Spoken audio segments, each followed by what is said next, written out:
पिता हे जग प्रभु, हे जग पिता हे जग प्रभु, मुझे अपने नाम का दान दो, तुझे अपने मन में न देख लो, तुझे अपने मन में न देख लो। वह ज्ञान दो, वह ध्यान दो, हे जग पिता हे जग प्रभु, हे जग पिता हे जग प्रभु।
यम नियम आसन प्राणायाम प्रत्याहार धारणा ध्यान समाधयः अष्टौ अंगानि। महर्षि पतंजलि ने योग सूत्रों के अंदर यम नियम आसन प्राणायाम प्रत्याहार धारणा ध्यान और समाधि के रूप में अष्टांग योग का वर्णन किया है।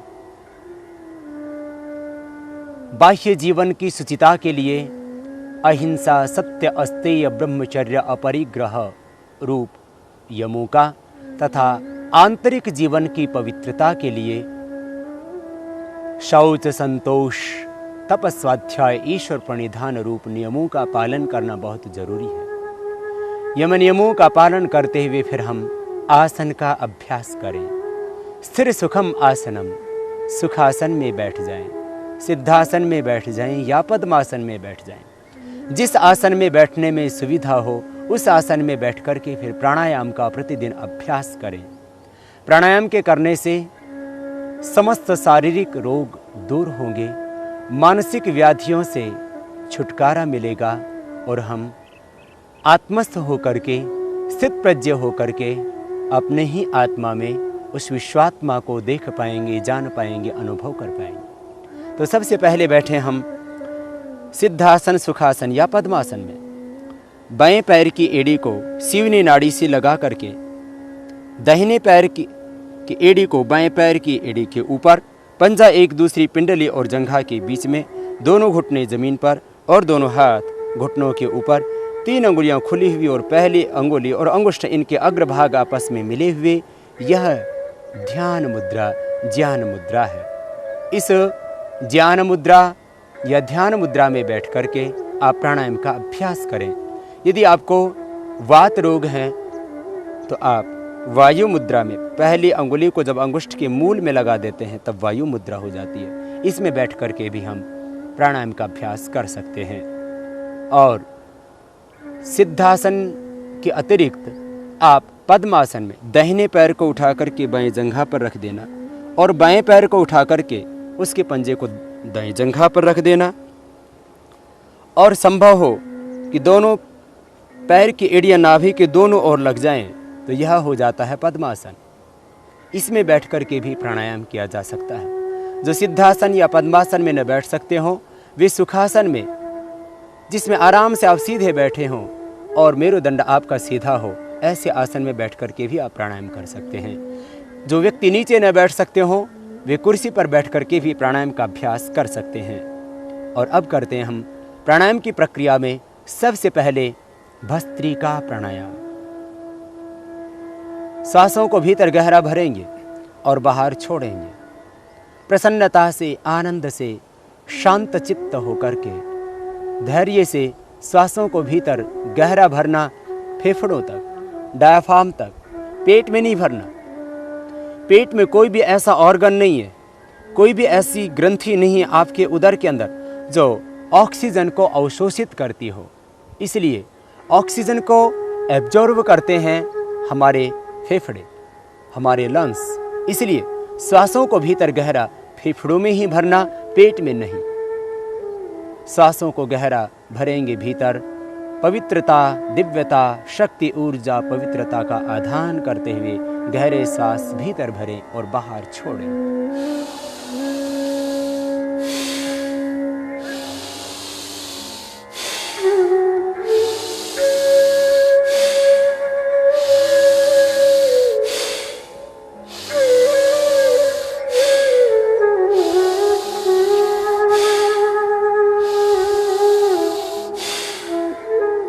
गहरे सांस भर रहे हैं भीतर और छोड़ रहे हैं बाहर।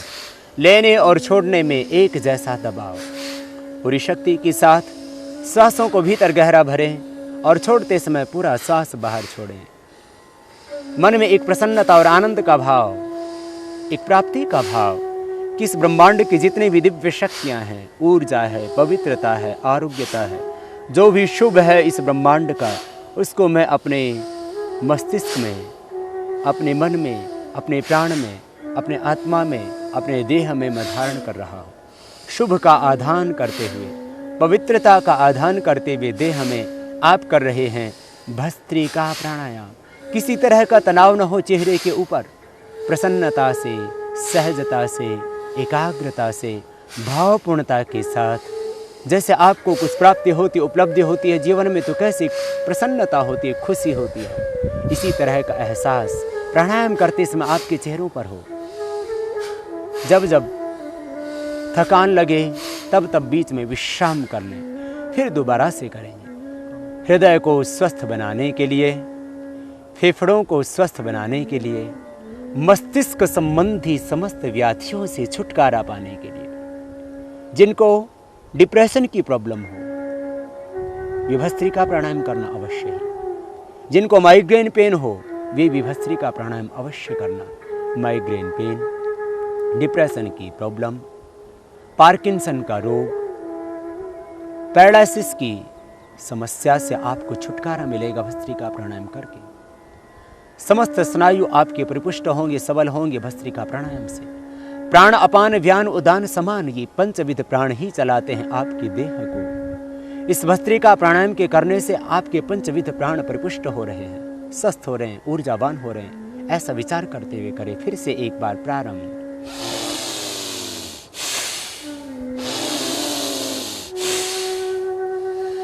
मेरा प्राणमय कोश परिपुष्ट हो रहा है, सबल हो रहा है, ऊर्जावान हो रहा है।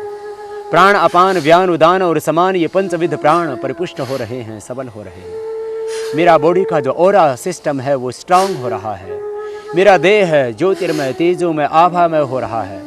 अपने आप को दिव्य आभा से, दिव्य ज्योति से, दिव्य प्रकाश से, दिव्य ज्ञान से, दिव्य आलोक से, ईश्वरीय शक्ति से ओतप्रोत अनुभव करते हुए करना इस प्राणायाम को। इस प्राणायाम के करने से व्यक्ति की आभा बढ़ती है।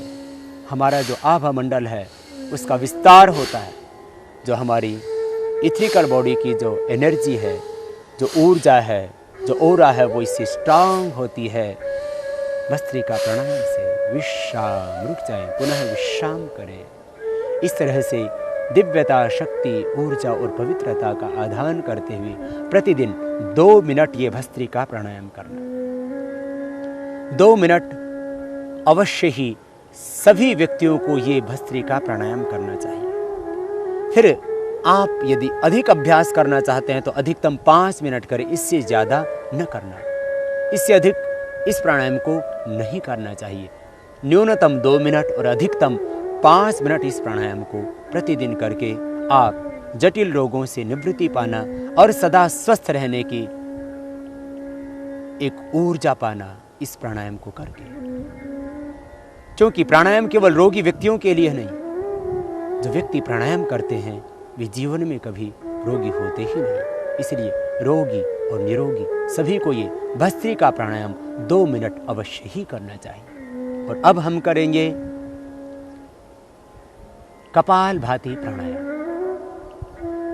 भस्त्रिका में हम श्वासों को भर रहे थे और छोड़ रहे थे। कपालभाति में खाली छोड़ना है श्वासों को बाहर।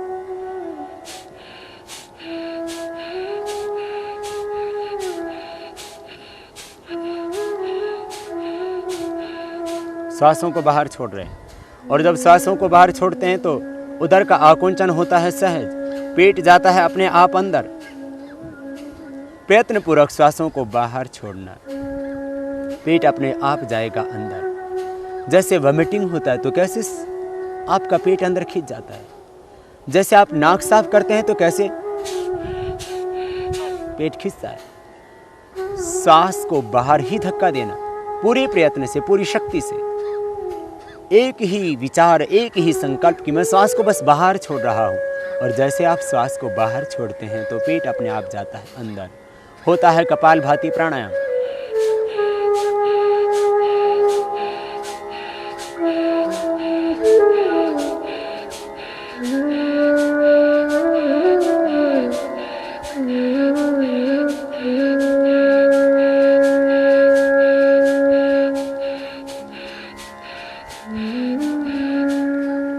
जब थकान लगे तभी रुक जाएं। प्रारंभ में आप इसको 30 बार ही करें। 30 बार करने पर पूरी तरह से आप थक जाते हैं। फिर विश्राम करें। विश्राम करके दोबारा हम प्रारंभ करेंगे। तो ये कपालभाति प्राणायाम। कपाल कहते हैं मस्तिष्क के इस अग्रभाग को और भाति कहते हैं दीप्ति को। इस प्राणायाम के करने से माथे पर एक ओज, तेज, आभा, कांति, ज्योति, लावण्य आ जाता है। ये कपालभाति प्राणायाम विशेष उपयोगी है चेहरे की आभा बढ़ाने के लिए। जो व्यक्ति कपालभाति प्राणायाम करेंगे उनके कपाल पर, उनके ललाट पर एक आभा होगी, एक ज्योति होगी, एक तेज होगा, एक कांति होगी, एक लावण्य होगा। इसलिए अपने शरीर को सुंदर बनाने के लिए, चेहरे को सुंदर बनाने के लिए आपको किसी कॉस्मेटिक लगाने की आवश्यकता नहीं। आप कीजिए कपालभाति प्राणायाम। चेहरे पर होगी एक आभा, चेहरे पर होगा एक तेज। और कपालभाति प्राणायाम के करने से मूलाधार चक्र जागृत हो जाता है। फिर कुंडलिनी जागरण होता है कपालभाति प्राणायाम के करने से। कपालभाति प्राणायाम करते वक्त मूलाधार चक्र में ध्यान करें तो फिर सहज ही कुंडलिनी शक्ति जागृत हो जाती है। हम ऊर्ध्वरेता बन जाते हैं, शक्तियों का ऊर्ध्व रूपांतरण हो जाता है। फिर से करेंगे प्रारंभ कपालभाति प्राणायाम का।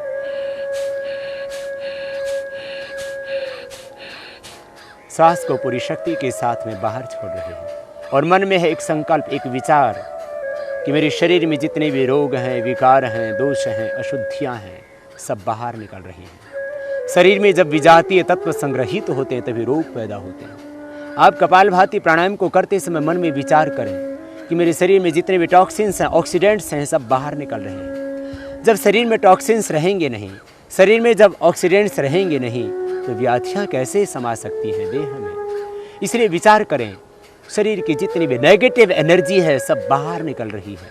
रोग, विकार, दोष बाहर निकल रहे हैं। चित्त में भी जो जन्म जन्मांतरों के अशुभ विचार थे, संस्कार थे, वे सब बाहर निकल रहे हैं। कॉन्शियस, अनकॉन्शियस और सब कॉन्शियस माइंड में जो भी अशुभ था सब बाहर निकल रहा है। जब थक जाएं तभी रुक जाएं। अपनी शक्ति का अतिक्रमण न करें। फिर से विश्राम करें बीच में एक बार। जिनको हार्ट की प्रॉब्लम हो, जिनको हाई ब्लड प्रेशर हो, उच्च रक्तचाप के रोगियों को और हृदय रोगियों को मध्यम गति से इस प्रकार से करना चाहिए ये प्राणायाम।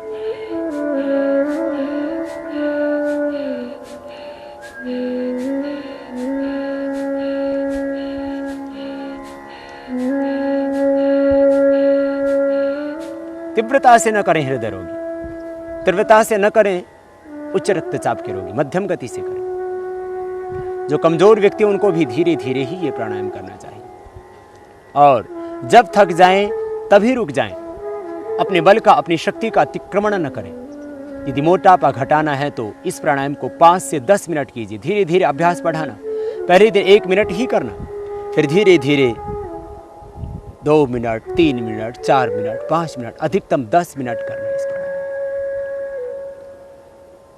न्यूनतम समय है, मिनिमम टाइम है इसका 5 मिनट और मैक्सिमम टाइम है इसका 10 मिनट्स। इसलिए इस प्राणायाम को जो व्यक्ति मोटापा घटाना चाहते हैं, जो व्यक्ति पेट को सदा स्वस्थ रखना चाहते हैं, जो कब्ज से छुटकारा पाना चाहते हैं, जो गैस्ट्रिक और एसिडिटी से छुटकारा पाना चाहते हैं, जो सिरोसिस ऑफ लिवर की प्रॉब्लम से छुटकारा पाना चाहते हैं, जो हेपेटाइटिस बी को मिटाना चाहते हैं, भी इस प्राणायाम को अवश्य ही 5 से 10 मिनट धीरे धीरे बढ़ाना अभ्यास। यह प्राणायाम प्रोस्टेट की प्रॉब्लम को पूरी तरह से मिटा देता है। कपालभाति प्राणायाम के करने से यूट्रस की गांठें भी डिजोल्व हो जाती हैं। बहुत अद्भुत है ये प्राणायाम। इसलिए मैं कहा करता हूं, धरती की संजीवनी है कपालभाति प्राणायाम। जो व्यक्ति स्वस्थ रहना चाहते हों और जो व्यक्ति जटिल रोगों से छुटकारा पाना चाहते हैं, कोई भी रोग हो, धरती का कोई भी रोग ऐसा नहीं है जो कपालभाति से ठीक न होता हो। कपालभाति प्राणायाम को करते समय मूलाधार चक्र में ध्यान करना, तो फिर आप पाएंगे कुंडलिनी जागरण का आनंद। मूलाधार चक्र से एक ज्योति, एक आभा, एक प्रकाश पुंज ऊपर उठता हुआ स्वाधिष्ठान, मणिपुर, हृदय, अनहत, विशुद्धि, आज्ञा चक्र का शोधन करता हुआ सहस्रार चक्र तक पहुंचेगा। वो प्रकाश, वो आभा जो ज्योति ऊपर की ओर बढ़ी थी, वो सहस्रार चक्र तक आएगी। सभी चक्रों का शोधन होगा। इसलिए चक्रों के शोधन के लिए, डायबिटीज के रोग के लिए, मोटापे से छुटकारा पाने के लिए, पेट की समस्त समस्याओं को मिटाने के लिए, कोलेस्ट्रॉल और ट्राइग्लिसराइड को कम करने के लिए बहुत ही अद्भुत है ये कपालभाति प्राणायाम। डायबिटीज के लिए, मोटापे के लिए, एलर्जिक प्रॉब्लम्स के लिए, अस्थमा के लिए, साइनोसाइटिस की प्रॉब्लम के लिए, एलर्जी के लिए, जिनको सुबह उठ करके छींके आते हैं उनके लिए, और जिनको स्नोरिंग की प्रॉब्लम है, जिनको खर्राटे आते हैं, उनके लिए भी बहुत जरूरी है ये प्राणायाम। जिन बच्चों का मन नहीं लगता पढ़ाई में, वे भी बच्चे इस प्राणायाम को करेंगे तो उनका मन इतना एकाग्र हो जाएगा कि फिर पढ़ाई में अपने आप लगेगा। मन की एकाग्रता के लिए बहुत जरूरी है कपालभाति प्राणायाम। कंसंट्रेशन पावर बढ़ती है कपालभाति प्राणायाम से। फिर से करेंगे इस प्राणायाम का प्रारंभ।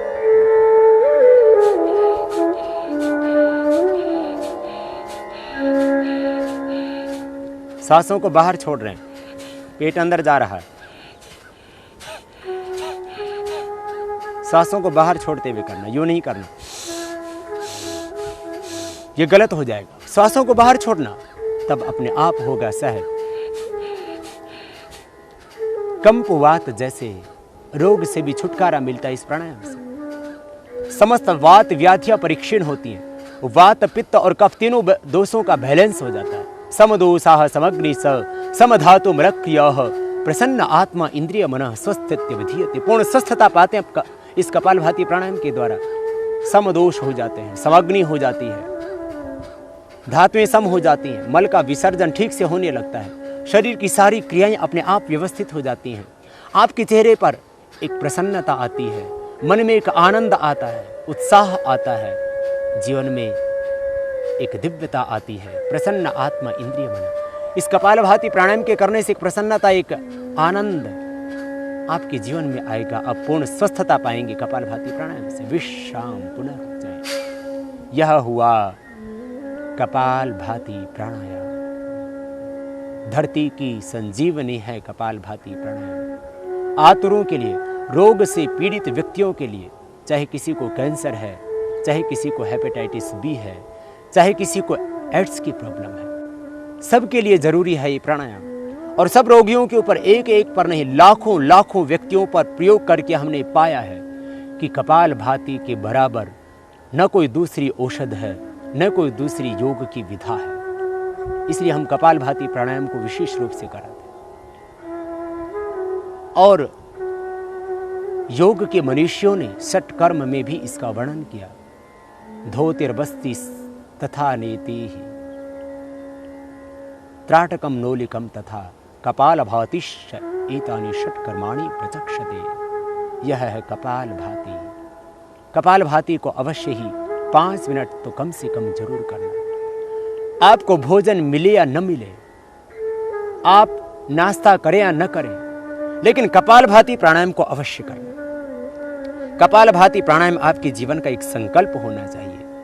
आप प्रतिज्ञा करें कि मैं कपाल भाति प्राणायाम बिना किए भोजन नहीं करूंगा, कपाल भाति करके ही भोजन करूंगा, कपाल भाति करके ही नाश्ता करूंगा, उसके बिना मैं नाश्ता नहीं करूंगा, मैं भोजन नहीं करूंगा। फिर देखना, जिंदगी में कभी आपको कोई भी रोग नहीं हो सकता। लाखों रुपए की बचत होगी, शरीर आपका स्वस्थ होगा, भगवान का दिया हुआ ये देह रूपी मंदिर फिर देवालय बनेगा। ये देह देवालय है। लोग कहते हैं शरीर व्याधि मंदिरम, अपने आप ही घड़ लेते मंत्र।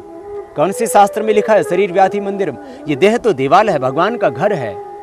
आप कपालभाति प्राणायाम करना और इस देह को देवालय बनाना, फिर भीतर से अपने आप को जानना, अपने आप को पाना, फिर अपने ही इस अंतर में उस ब्रह्म को पाना।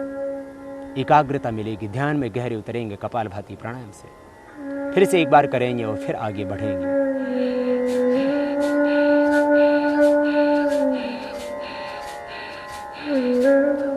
सहजता से करते हैं, श्वास बाहर छोड़ रहे हैं। माताओं को यूट्रस की कोई भी प्रॉब्लम है इससे मिटेगी। ट्यूब्स बंद हैं तो खुल जाएंगे इससे। यूट्रस के अंदर गांठें हो गई तो इससे अपने आप डिजोल्व हो जाएंगी। मैंने देखा है कैंसर तक की गांठें इससे पिघलती है। एक भाई को कैंसर की गांठें होगी गले में, 10 दिन प्राणायाम किया, गांठें 1/4 रह गई। बहुत अद्भुत है ये प्राणायाम। बस एक ही विचार कि शरीर के टॉक्सिन्स, ऑक्सीडेंट्स, रोग, विकार, दोष, अशुद्धियाँ सब बाहर निकल रही हैं।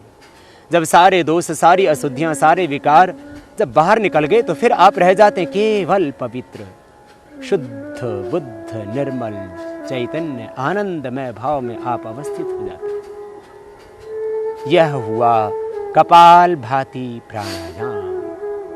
और अब करेंगे बाह्य प्राणायाम। कपाल भाति प्राणायाम के बाद में 3 बार बाह्य प्राणायाम करना और बाह्य प्राणायाम करके समस्त उदर रोगों से निवृत्ति पाना, हर्निया के रोग को मिटाना। हर्निया पूरी तरह से मिट जाता है बाह्य प्राणायाम के करने से। धातु संबंधी व्याधियां मिट जाती हैं। पेशाब से संबंधित जितने भी रोग हैं वो खत्म हो जाते हैं। प्रोस्टेट की प्रॉब्लम पूरी तरह से दूर हो जाती है बाह्य प्राणायाम के करने से। ऊर्ध्वरेता बनता है व्यक्ति बाह्य प्राणायाम करके। जो हम कपालभाति प्राणायाम करते हैं तो उससे मूलाधार चक्र की शक्ति जागृत होती है और उस जागृत हुई शक्ति का ऊर्ध्व आरोहण करते हैं हम बाह्य प्राणायाम करके। जिनको हार्ट की प्रॉब्लम हो वे इस बाह्य प्राणायाम को न करना। जिनका बीपी बहुत हाई रहता हो वे भी न करना। यदि दवा लेने से आपका बीपी नॉर्मल रहता है तो आप 10-15 सेकंड एक बार में इस प्राणायाम को कर सकते हैं। अधिकतम 11 बार, बहुत अभ्यास लंबा करना हो तो 21 बार भी किया जा सकता है। आम व्यक्ति को, सामान्य व्यक्ति को ये कम से कम 3 बार अवश्य ही करना चाहिए। श्वासों को अंदर भरेंगे, श्वास अंदर भरने के बाद फिर बाहर छोड़ देंगे। 3 बंध लगेंगे, ठोड़ी को कंठकूप में लगाएंगे, पेट को सिकोड़ के पीठ से लगा देंगे, नाभि से नीचे वाले भाग को ऊपर खींचेंगे। ठोड़ी को कंठकूप में लगाना जालंधर बंध कहलाता है। पेट को सिकोड़ के पीठ से लगा देना उड्डयन बंध कहलाता है। और नाभि से नीचे वाले भाग को ऊपर खींच के रखना ये मूल बंध कहलाता है। श्वास को बाहर छोड़ने के बाद में, रेचक करने के बाद में ये 3 बंध लगेंगे। योग में श्वास को अंदर भरना पूरक कहलाता है, बाहर छोड़ना रेचक कहलाता है। बाहर का बाहरी रोक देना बाह्य कुंभक कहलाता है और अंदर भर के अंदर रोक देना ये आभ्यंतर कुंभक कहलाता है। बाह्य प्राणायाम करते हुए हम रेचक करेंगे और बाहर ही रोक देंगे श्वास को और 3 बंध लगाएंगे। फिर जालंधर बंध को हटाते हुए श्वास को अंदर भरेंगे और 3 बंधों को छोड़ देंगे। फिर से श्वास बाहर निकालेंगे और 3 बंध लगाएंगे। इस प्रकार से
इस तरह से बाह्य प्राणायाम को कम से कम 3 बार से लेकर के 5 बार तक रोज करना। और यदि आप अभ्यास बढ़ाना चाहते हैं तो धीरे धीरे अभ्यास बढ़ाइए और 11 बार तक, और शीतकाल में आप इसको 21 बार तक कर सकते हैं। सामान्य प्रक्रिया 3 से 5 बार की है बाह्य प्राणायाम की। यूट्रस के लिए विशेष उपयोगी होता है बाह्य प्राणायाम। जिन माताओं बहनों का यूट्रस बाहर निकलता हो या ट्यूब्स बंद हो, उनके लिए भी विशेष उपयोगी है बाह्य प्राणायाम। हर्निया के रोगियों के लिए विशेष उपयोगी है बाह्य प्राणायाम। साथ ही समस्त उदर रोगों से छुटकारा दिलाता है बाह्य प्राणायाम। बाह्य प्राणायाम करने के बाद में अब हम करेंगे अनुलोम विलोम प्राणायाम। हमारे शरीर के अंदर 72 करोड़ 72 लाख 10,210 नाड़ियां हैं। उन समस्त नाड़ियों का शोधन होगा अनुलोम विलोम प्राणायाम के द्वारा। वाम और दक्षिण, बाएं और दाहिने नाक का आलंबन लेके हम करेंगे अनुलोम विलोम प्राणायाम को। बाएं को ही चंद्र स्वर और दाहिने को सूर्य स्वर कहते हैं योग शास्त्र में। बाईं नाड़ी को इड़ा नाड़ी और दाहिनी को पिंगला नाड़ी कहते हैं। दाहिने हाथ को ऊपर उठाएं, दाईं नासिका को बंद करें, चंद्र स्वर से प्रारंभ करेंगे। इसी को चंद्र को ही गंगा और सूर्य को ही यमुना और मध्य को सरस्वती कहते। गंगा यमुना सरस्वती त्रिवेणी सब भीतर ही है। दाहिने नाक को बंद किया, बाएं से श्वास को भीतर भरें धीरे धीरे। पूरा श्वास भीतर फेफड़ों में भर गया। अब बाएं को बंद करें, बीच की मध्यमा और अनामिका उंगली से, और दाएं से बाहर छोड़ें। अब दाएं से अंदर भरें और दाएं नाक को बंद करें, अंगूठे के माध्यम से बाएं से बाहर छोड़ें। अब बाएं से लें, दाएं से बाहर छोड़ें, दाएं से लें, बाएं से बाहर छोड़ें, बाएं से लें, दाएं से बाहर छोड़ें, दाएं से लें, बाएं से बाहर छोड़ें। ये क्रमबद्धता चलती रहे।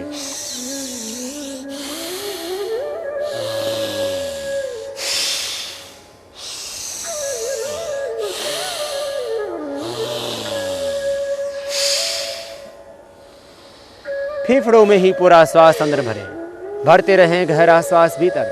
पेट में न भरे, फेफड़े फूलने चाहिए, क्योंकि कोई भी ऐसा ऑर्गन आपके पेट में नहीं है जो ऑक्सीजन को एब्जॉर्ब करता हो। एब्जॉर्ब करते हैं ऑक्सीजन को आपके फेफड़े, इसलिए फेफड़ों में भरना गहरा और छोड़ना भी पूरा लंबा, भरना भी पूरा लंबा। हार्ट की प्रॉब्लम है तो भी करना, हाई बीपी है तो पूरी तरह से ठीक होगा इसी प्राणायाम से।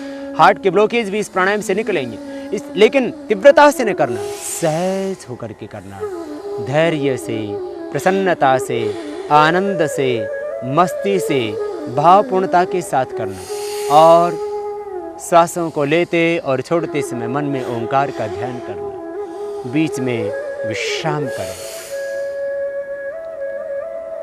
कुंडली जागृत होती अनुलोम विलोम प्राणायाम से। प्राणायाम को करते समय मन में भाव करें, विचार करें, संकल्प करें कि मेरे सभी चक्र जागृत हो रहे हैं, भीतर प्राण की ऊर्जा उद्बुद्ध हो रही है। मन में एक संकल्प निरंतर चलता रहे। मन, प्राण, आत्मा सब कुछ ज्योतिर्मय तेजोमय हिरण्यमय हो रहा है। अष्टचक्रा नवद्वारा देवानां परयुध्या तस्याम हिरण्यः कोशः स्वर्गो ज्योतिषाप्रिता। भगवान अथर्ववेद में कह रहे हैं, ये देह अष्टचक्रों 9 द्वारों से युक्त देवों की नगरी पूरी अयोध्या है। इसी के अंदर एक अमृत से भरा हुआ अथाह भंडार है। आओ हम पाएं उस अमृत के खजाने को अनुलोम विलोम प्राणायाम करते वक्त। फिर से लगाएं दाहिनी नासिका के ऊपर दाएं हाथ के अंगूठे को और बाएं से श्वास को भीतर भरें और बाएं को बंद करके फिर दाएं से बाहर छोड़ दें। फिर दाएं से भरें, बाएं से बाहर छोड़ दें।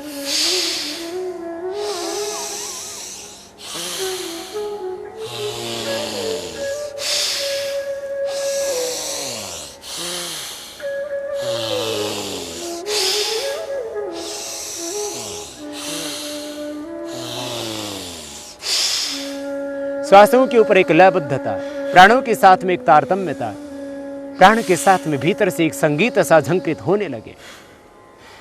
सहज होकर के, प्राण के साथ में तन में होकर के करना ये प्राणायाम, और मन में विचार करना इस ब्रह्मांड से ईश्वर ऊर्जा का वर्षण हो रहा है। चारों ओर से ईश्वर का आनंद, ईश्वर की करुणा, ईश्वर की ज्योति, ईश्वरी दिव्य ज्ञान का वर्षण हो रहा है। दिव्य ज्ञान की संप्रेषणाएं हो रही हैं। चारों ओर से ईश्वरी आनंद को, ईश्वरी शांति को, ईश्वरी ज्योति को, ईश्वरी शक्ति को अनुभव करना। शन्नो देवीरभीष्टय आपो भवन्तु पीतये संयो अभिष्यवन्तु। हे प्रभु, आपका आनंद चारों ओर से बरस रहा है। शक्तिपात की दीक्षा में दीक्षित होंगे आप अनुलोम विलोम प्राणायाम करते हुए। विचार करना, भाव रखना, संकल्प रखना ब्राह्मी शक्ति के साथ में जुड़ करके कि मैं ईश्वरी आनंद पा रहा हूँ, ईश्वरी शक्ति पा रहा हूँ, ईश्वरी ज्ञान का वर्षण हो रहा है। ऐसा विचार करना, विश्राम, सहज होकर के श्वासों पर मन को केंद्रित करके बीच में विश्राम करना। यह अनुलोम विलोम प्राणायाम समस्त वात रोगों से, समस्त कफ रोगों से, समस्त पित्त रोगों से छुटकारा दिलाता है। इसलिए यदि आपको अर्थराइटिस है, रोमेटॉइड अर्थराइटिस है, आपको ऑस्टियोआर्थराइटिस है, आपको कार्टिलेज आपके घिस गए, लिगामेंट्स आपके टेढ़े हो गए, साइनोवियल फ्लूइड आपका जो लिक्विड होता है जोड़ों के अंदर वो कम हो गए, तो ये प्राणायाम करना। इस प्राणायाम के करने से आपका साइनोवियल फ्लूइड जो लिक्विड होता है जोड़ों के अंदर वो अपने आप नियमित मात्रा में आ जाएगा। लिक्विड जो कम हो गया था वो बनने लगेगा, कार्टिलेज जो घिस गए थे दोबारा से बनने लगेंगे, लिगामेंट्स जो टेढ़े हो गए थे वो ठीक हो जाएंगे, हाथों की अंगुलियां जो आपकी विकृत हो गई थी दोबारा से ठीक हो जाएंगी। अर्थराइटिस है तो ये अनुलोम विलोम प्राणायाम करना, कपालभाति और भस्त्रिका भी करना, लेकिन अनुलोम विलोम विशेष लाभप्रद होगा। वेरिकोज वेन्स की प्रॉब्लम है तो भी ये अनुलोम विलोम प्राणायाम करना, वेरिकोज वेन्स की प्रॉब्लम खत्म हो जाएगी। हार्ट के अंदर ब्लॉकेज है तो अनुलोम विलोम प्राणायाम करना। 70-80% ही नहीं, 100% तक जिनको ब्लॉकेज थे उनको ठीक किया हमने अनुलोम विलोम और भ्रामरी आदि प्राणायाम करवा करके। इसलिए हार्ट के ब्लॉकेज के लिए, कोलेस्ट्रॉल को कम करने के लिए, ट्राइग्लिसराइड को कम करने के लिए, स्नोफिल्स को कम करने के लिए, जितने भी प्रकार की शरीर में टॉक्सिसिटी बढ़ी हुई होती है, ऑक्सीडेंट्स बढ़े हुए होते हैं, उनको नियमित करने के लिए जरूरी होता है अनुलोम विलोम प्राणायाम। इसलिए नियमित रूप से इसको करना और पाना हृदय रोगों से छुटकारा, पाना कोलेस्ट्रॉल से मुक्ति, पाना ट्राइग्लिसराइड से मुक्ति। अपने आप नियमित हो जाएंगे आपके ट्राइग्लिसराइड्स और कोलेस्ट्रॉल। उच्च रक्तचाप हमेशा के लिए फिर सामान्य हो जाएगा। उच्च रक्तचाप का स्थायी उपचार है अनुलोम विलोम प्राणायाम। फिर से करेंगे इसी प्राणायाम को प्रारंभ।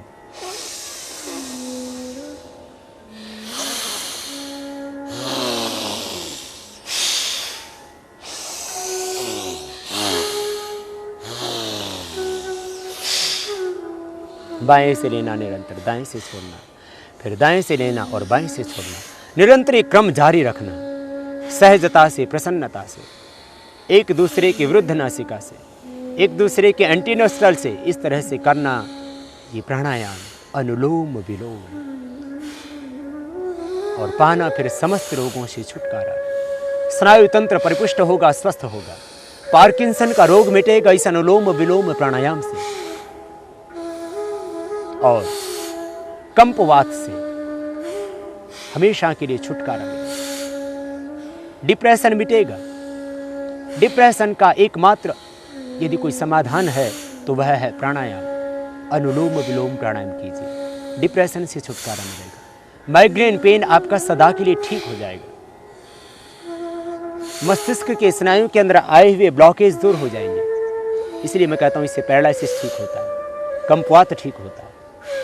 मस्तिष्क संबंधी जितने भी व्याधियां हैं, हृदय संबंधी जितने भी व्याधियां हैं, अस्थमा की प्रॉब्लम, साइनसाइटिस, एलर्जिक प्रॉब्लम, छींके आना, स्नोरिंग की प्रॉब्लम, सबसे छुटकारा मिलेगा अनुलोम विलोम प्राणायाम से। बीच में विश्राम करते रहें और विश्राम करके श्वासों पर ध्यान दें। हर एक श्वास के साथ में ओंकार का ध्यान करते हुए अनुलोम विलोम करना चाहिए। तो ध्यानात्मक दृष्टि से भी विशेष उपयोगी होगा अनुलोम विलोम प्राणायाम। ओम ओम का जप, ओम ओम का ध्यान सांसों के साथ हो।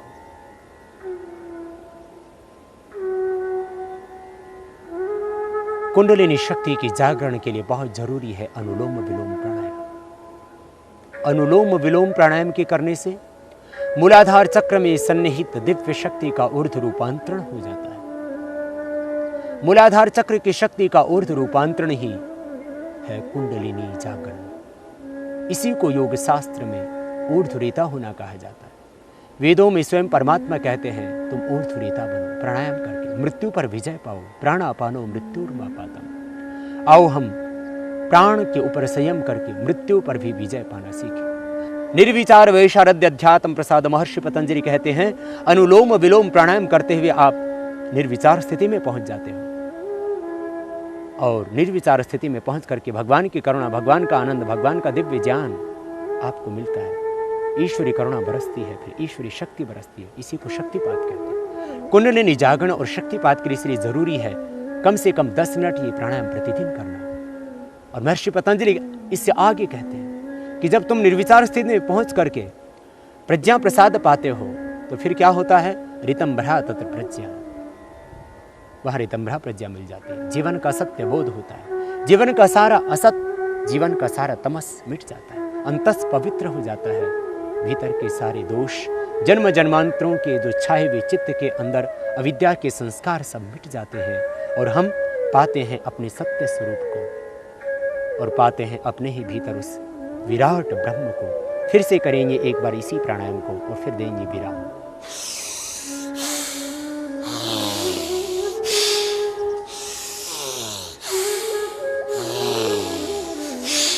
विश्राम। और अब सहज होकर के, अंतर्मुख होकर के, स्थित प्रज्ञ होकर के आज्ञा चक्र में मन को केंद्रित करते हुए, मन तो अपने आप ही सहज एकाग्र हो जाता है प्राणायाम से। आज्ञा चक्र में मन का निग्रह करते हुए आप करेंगे भ्रामरी प्राणायाम, ब्रह्म का आह्वान। मन में विचार करना ओंकार विश्व नियंता शक्ति, ओंकार सच्चिदानंद स्वरूप परमात्मा। ओंकार का ध्यान करते हुए आज्ञा चक्र में मन एकाग्र रखते हुए नाद में उच्चारण करेंगे ओंकार का। मुख बंद रहेगा, नासिका से श्वास लेना और नासिका से भ्रमर की तरह ध्वनि करते श्वास को बाहर छोड़ना है। कान बंद होंगे अंगूठों के माध्यम से। कान के ऊपर जो भाग ऊपर उठा हुआ है उस ढक्कन से भाग को अंदर दबाएंगे, बंद कर दें, और पहली उंगली रखेंगे माथे पर, शेष 3 उंगलियां मिली हुई, और नासिका के और आंख के मूल में यहां पर पहली उंगली को लगा दें। बीच वाली उंगली जो है उसको इस तरह से लगाएं। 3 उंगलियां मिली हुई हैं, इनमें से जो पहली उंगली है उसको आंख और नाक का यहां पर जो मूल भाग है यहां पर हल्का सा लगा करके दबाइए, और आज्ञा चक्र में मन को रखेंगे केंद्रित। तो आज्ञा चक्र में एक आभा, एक ज्योति पुंज, एक प्रकाश पुंज स्वतः आपको दिखाई देगा, और उस दिव्य आभा में, उस प्रकाश पुंज में, उस दिव्य आलोक में, उस दिव्य ज्योति में आप समाहित से हो जाएंगे। ओंकार आनंदमय, ज्योतिर्मय, तेजोमय, शांतिमय। उस भगवान का आनंद, उस भगवान की करुणा, उस भगवान का दिव्य ज्ञान मुझ पर बरस रहा है। चारों ओर से आनंद स्रोत बह रहा है। परम पिता परमेश्वर के अंदर समाहित होकर के करें। ओंकार उस ब्रह्म का सर्वोपरि नाम है। हिमालय के अंदर स्थित उच्च पर्वत कैलाश पर भी स्वयं परमात्मा ने अपना नाम लिखा, ओम इति एकाक्षरम ब्रह्म। ओम ये एकाक्षर ब्रह्म है। गीता में स्वयं भगवान श्री कृष्ण कहते हैं। और सब ऋषिमुनियों ने इसी ओंकार के जप के द्वारा ब्रह्म तत्व को पाया। इसी ओंकार के जप के द्वारा उन्होंने मोक्ष को पाया। आइए हम भी ओंकार का नाद करेंगे, भ्रामरी प्राणायाम करेंगे। दोनों हाथ के अंगूठे कानों पर लगाएं, श्वास को पूरा अंदर भरें।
यह भ्रामरी प्राणायाम तनाव से मुक्ति पाने के लिए,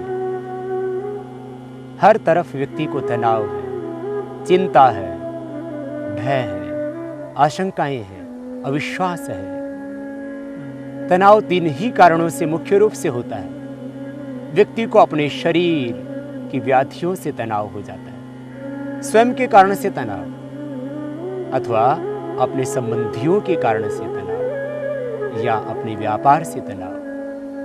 किसी भी तरह का तनाव है, आप ओंकार का नाद में इस तरह से भ्रमर की तरह ध्वनि करते हुए भ्रामरी प्राणायाम कीजिए, तनाव से पूरी मुक्ति मिलेगी आपको। फिर आपको हाइपरटेंशन भी नहीं होगा। उच्च रक्तचाप के रोग को यदि आप स्थायी रूप से ठीक करना चाहते हो तो भ्रामरी प्राणायाम करना, और यदि आप चाहते हो हृदय रोगों से बचना तो भी भ्रामरी प्राणायाम करना। उच्च रक्तचाप के लिए, हृदय रोग के लिए, हार्ट के अंदर आए हुए ब्लॉकेज को दूर करने के लिए बहुत ही उपयोगी है यह भ्रामरी प्राणायाम। समस्त प्रकार के जो तनाव हैं उनसे छुटकारा दिलाता है आपको भ्रामरी प्राणायाम। प्रातः उठकर के करना, सायंकाल सोते वक्त भी इसको करना। हर एक व्यक्ति के लिए बहुत जरूरी है भ्रामरी प्राणायाम का करना। समस्त प्रकार के तनावों से मुक्ति मिलेगी, हृदय रोग से मुक्ति मिलेगी, और जो भी आपके भीतर नेगेटिव एनर्जी है वो इससे पूरी तरह से खत्म हो जाएगी। ओंकार ध्वनि के अंदर जो दिव्य स्पंदन होते हैं उससे आपका मन, प्राण, आत्मा सब कुछ आह्लादित होगा, दिव्य होगा, दिव्य रूपांतरण होगा आपके तन का, मन का, विचार का, भावों का, चित्त का। आप प्रतिदिन भ्रामरी प्राणायाम करके पॉजिटिव एनर्जी पाना, सकारात्मक ऊर्जा पाना, ब्रह्मानंद पाना। भ्रामरी प्राणायाम करने से व्यक्ति के ऊपर शक्तिपात होता है, इसलिए शक्तिपात की दीक्षा से दीक्षित होना चाहते हैं तो भी भ्रामरी प्राणायाम करना। भ्रामरी प्राणायाम के करने से आपको मिलेगा ब्रह्मानंद। जैसे आज हम यहाँ पर गंगा नदी के पवित्र तट पर बैठ करके भ्रामरी प्राणायाम कर रहे हैं, इसी तरह से महर्षि स्वामी दयानंद जी महाराज 18 घंटे बैठ करके ओंकार की उपासना किया करते थे, उद्गीत की उपासना किया करते थे। गौतम, कपिल, कणाद, जैमिनी, विश्वामित्र आदि ऋषि भी इसी तरह से ओंकार के जप के द्वारा ब्रह्म आराधना किया करते थे। भगवान शिव और भगवान श्री कृष्ण और राम ने भी ओंकार के ही जप के द्वारा उस विराट ब्रह्म के स्वरूप को अपने अंतर में धारण कर अवतारी पुरुष की कोटि को प्राप्त किया था। हम भी समस्त दैहिक और मानसिक रोगों से छुटकारा पाने के लिए इस प्राणायाम को प्रतिदिन किया करें। पैरालिसिस के लिए, माइग्रेन पेन के लिए और डिप्रेशन के लिए भी बहुत जरूरी है ये भ्रामरी प्राणायाम। आत्मविश्वास कमजोर पड़ गए, कंसंट्रेशन नहीं हो पाता किसी भी विषय में, आप करना भ्रामरी प्राणायाम।